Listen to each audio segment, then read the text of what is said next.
ಆತ ಕನ್ನಡದ super star ನಟ. ವ್ಯಕ್ತಿತ್ವದಲ್ಲೂ ಸೂಪರ್, ನಟನೆಯಲ್ಲೂ ಸೂಪರ್.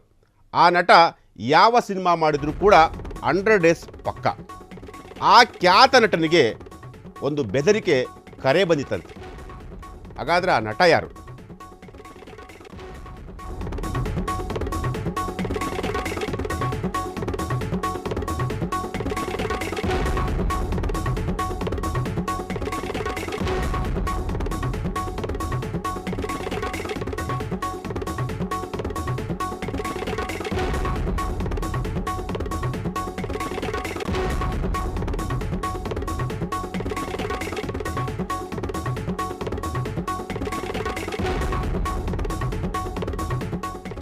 ಎಸ್, ಆತ ಕನ್ನಡದ ಸೂಪರ್ ಸ್ಟಾರ್ ನಟ.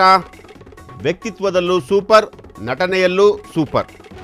ಆ ನಟ ಯಾವ ಸಿನಿಮಾ ಮಾಡಿದರೂ ಕೂಡ 100 ಡೇಸ್ ಪಕ್ಕ. ಆ ಖ್ಯಾತ ನಟನಿಗೆ ಒಂದು ಬೆದರಿಕೆ ಕರೆ ಬಂದಿತ್ತು. ಆ ನಟನಿಗೆ ಬೆದರಿಕೆ ಹಾಕಿದಂತಹ ವ್ಯಕ್ತಿ ಯಾರು? ಯಾವ ಕಾರಣಕ್ಕೆ ಆ ನಟನಿಗೆ ಬೆದರಿಕೆ ಹಾಕಿದ್ರು? ಹಾಗಾದರೆ ಆ ನಟ ಯಾರು ಅಂತೀರಾ? ಎಸ್, ನಿಮ್ಮ ಫ್ರೀಡಮ್ ಟಿವಿ ಇವತ್ತು ಒಬ್ಬ ಸ್ಟಾರ್ ನಟನಿಗೆ ಬೆದರಿಕೆ ಹಾಕಿದಂತಹ ಒಂದು ಸ್ಟೋರಿಯನ್ನು ರಿವೀಲ್ ಮಾಡ್ತೀವಿ.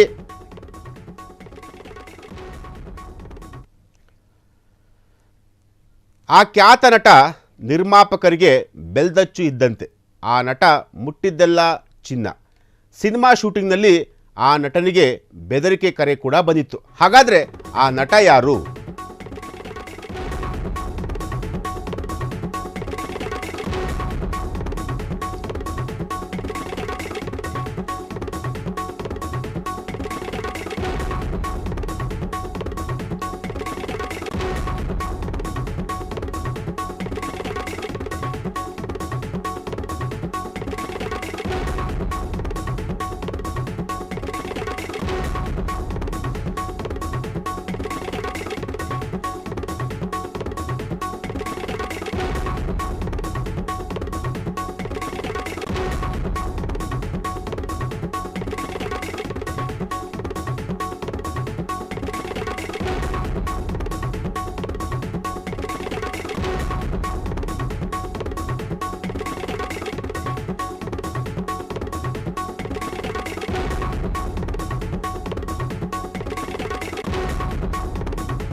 ಎಸ್, ಆ ಖ್ಯಾತ ನಟ ನಿರ್ಮಾಪಕರಿಗೆ ಬೆಲ್ದಚ್ಚಿದ್ದಂತೆ.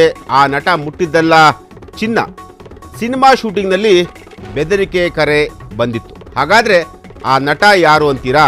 ಆ ನಟ ಬೇರೆ ಯಾರೂ ಅಲ್ಲ, power star Puneeth Rajkumar. Yes, power star Puneeth Rajkumar. Prithvi cinema ಸಮಯದಲ್ಲಿ ಪವರ್ ಸ್ಟಾರ್ ಪುನೀತ್ ರಾಜ್ಕುಮಾರ್ ಅವರಿಗೆ ಬೆದರಿಕೆ ಕರೆ ಬಂದಿತ್ತಂತೆ. ಪೃಥ್ವಿ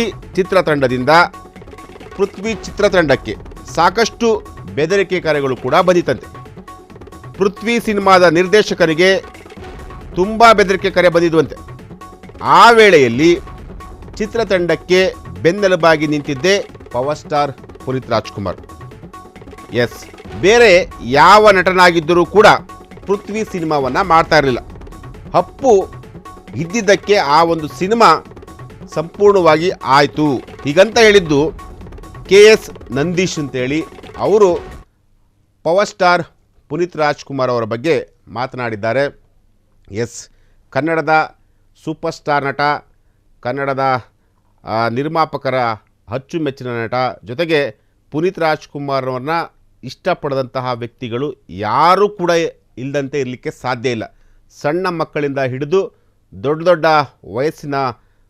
ವಯಸ್ಸಿನವರು ಕೂಡ ಪುನೀತ್ ರಾಜ್ಕುಮಾರ್ ಅವ್ರನ್ನ ಇಷ್ಟಪಡ್ತಾಯಿದ್ರು. ಪುನೀತ್ ರಾಜ್ಕುಮಾರ್ ಅವರ ಸಿನಿಮಾಗಳನ್ನು ತುಂಬ ಪ್ರೀತಿಯಿಂದ, ಅಪ್ಪುಗೆಯಿಂದ ಆ ಸಿನಿಮಾಗಳನ್ನು ನೋಡ್ತಾಯಿದ್ರು.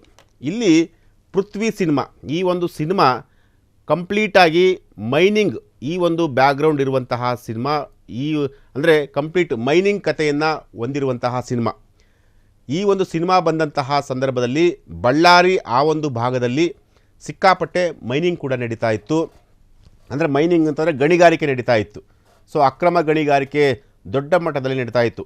ಈ ಒಂದು ಅಕ್ರಮ ಗಣಿಗಾರಿಕೆ ಒಂದು ಆ ಥರದ ಒಂದು ಕಾನ್ಸೆಪ್ಟನ್ನು ಇಟ್ಕೊಂಡು ನಟ ಪುನೀತ್ ರಾಜ್ಕುಮಾರ್ ಅವರು ಪೃಥ್ವಿ ಅನ್ನೋ ಒಂದು ಸಿನಿಮಾ ಕೂಡ ಮಾಡಿದರು. ಈ ಪೃಥ್ವಿ ಸಿನಿಮಾದಲ್ಲಿ ಅವರು DC ಪಾತ್ರವನ್ನು ಮಾಡಿದರು. ಸೊ ಈ ಒಂದು ಸಿನಿಮಾ ಕೂಡ ಪುನೀತ್ ರಾಜ್ಕುಮಾರ್ ಅವರ ಕೆರಿಯರಲ್ಲಿ ತುಂಬ ವಿಭಿನ್ನವಾದಂತಹ ಒಂದು ಸಿನಿಮಾ. ಯಾಕೆಂತಂದರೆ ಅಪ್ಪು ಆಗಿರ್ಬೋದು, ಅಭಿ ಆಗಿರ್ಬೋದು, ಆಕಾಶ್ ಆಗಿರ್ಬೋದು, ಇವೆಲ್ಲವೂ ಕೂಡ ಒಂದು ಸೀರೀಸಲ್ಲಿ ಅಂದರೆ ಲವ್ ಸಬ್ಜೆಕ್ಟ್ಗಳನ್ನು ಹೊಂದಿದ್ದಂತಹ ಸಿನಿಮಾ. ಆದರೆ ಈ ಒಂದು ಸಿನಿಮಾ ಇದೆಯಲ್ಲ, Prithvi cinema complete message oriented cinema, ಜೊತೆಗೆ ಸಮಾಜದಲ್ಲಿ ಒಂದಷ್ಟು ಬದಲಾವಣೆಗಳನ್ನು ತರುವಂತಹ ಒಂದು ಕೆಲಸಕ್ಕೆ ನಟ ಪುನೀತ್ ರಾಜ್ಕುಮಾರ್ ಅವರು ಕೂಡ ಮಾಡಿದರು. ಸೊ ಈ ಒಂದು ಸಿನಿಮಾ ಮಾಡುವಂತಹ ಸಂದರ್ಭದಲ್ಲಿ ನಟ ಪುನೀತ್ ರಾಜ್ಕುಮಾರ್ ಅವರಿಗೆ ಜೊತೆಗೆ ಈ ಒಂದು ಪೃಥ್ವಿ ಸಿನಿಮಾದ ತಂಡಕ್ಕೆ ಬೆದರಿಕೆ ಕರೆಗಳು ಬಂದಿದ್ದು. ಅಂದರೆ ಈ ಸಿನಿಮಾವನ್ನು ಮಾಡಬೇಡಿ ಅಂತ ಹೇಳಿ, ಈ ಸಿನಿಮಾವನ್ನು ಮಾಡಿದ್ರೆ ನಾವು ನಿಮ್ಮನ್ನು ಸುಮ್ಮನೆ ಬಿಡಲ್ಲ, ಈ ರೀತಿಯಾಗಿ ನಟ ಪುನೀತ್ ರಾಜ್ಕುಮಾರ್ ಸೇರಿದಂತೆ ಈ ಸಿನಿಮಾದ ನಿರ್ಮಾಪಕರಿಗೆ ಜೊತೆಗೆ ನಿರ್ದೇಶಕರಿಗೆ ಎಲ್ಲ ಅಂದರೆ ಈ ಚಿತ್ರತಂಡದವರಿಗೆ ಬೆದರಿಕೆ ಕರೆಗಳು ಕೂಡ ಬಂದಿತ್ತು. ಸೊ ಈ ಬೆದರಿಕೆ ಕರೆಗಳು ಬಂದಿದ್ದರೂ ಸಹ ಪುನೀತ್ ರಾಜ್ಕುಮಾರ್ ಅವರಾಗಿರ್ಬೋದು, ಚಿತ್ರತಂಡ ಆಗಿರ್ಬೋದು, ಯಾರೂ ಕೂಡ ಆ ಬೆದರಿಕೆಗಳಿಗೆ ಬಗ್ಗದೆ ಇಡೀ ಚಿತ್ರತಂಡ ಈ ಒಂದು ಸಿನಿಮಾವನ್ನು ಮಾಡಿತ್ತು. ಸಿನಿಮಾ ಕೂಡ ಸೂಪರ್ ಡೂಪರ್ ಹಿಟ್ ಆಗಿತ್ತು. ಏಕೆಂತಂದರೆ ಈ ಸಿನಿಮಾದಲ್ಲಿ DC ಅವರ ಪಾತ್ರವನ್ನು ಪುನೀತ್ ರಾಜ್ಕುಮಾರ್ ಅವರು ಕೂಡ ಮಾಡಿದರು, ತುಂಬ ಅದ್ಭುತವಾಗಿ ಮಾಡಿದರು. ಈ ಸಿನಿಮಾ ಕೂಡ ಬ್ಲಾಕ್ ಬಾಸ್ಟರ್ ಹಿಟ್ ಆಗಿತ್ತು. ಯಾಕೆಂತಂದರೆ ಈ ಸಿನಿಮಾದಲ್ಲಿ ಕಂಪ್ಲೀಟ್ ಇದೊಂದು ಮೆಸೇಜ್ ಓರಿಯೆಂಟೆಡ್ ಸಿನಿಮಾ. ಸೊ ಹಾಗಾಗಿ ತುಂಬ ವಿಭಿನ್ನವಾದಂತಹ ಸಿನಿಮಾ. ಈ ಸಿನಿಮಾದಲ್ಲಿ ಪುನೀತ್ ರಾಜ್ಕುಮಾರ್ ಅವರು ಎಷ್ಟು ಬೇಕೋ ಅಷ್ಟು, ಅಂದರೆ ಎಲ್ಲೂ ಕೂಡ ತುಂಬ ಓವರ್ ಆ್ಯಕ್ಟಿಂಗ್ ಮಾಡೋದಾಗಲಿ ಅಥವಾ ಅಂದರೆ DC ಪಾತ್ರಕ್ಕೆ ಎಷ್ಟು ಬೇಕೋ ಆ ರೀತಿಯಾಗಿ ಒಂದು ಅದ್ಭುತವಾದಂತಹ ನಟನೆಯನ್ನು ಮಾಡಿದಂತಹ ನಟ. ಸೊ ಈ ಸಿನಿಮಾದಲ್ಲಿ ಅವರಿಗೆ ಒಂದು ಬೆದರಿಕೆ ಕರೆ ಕೂಡ ಬಂದಿತ್ತು.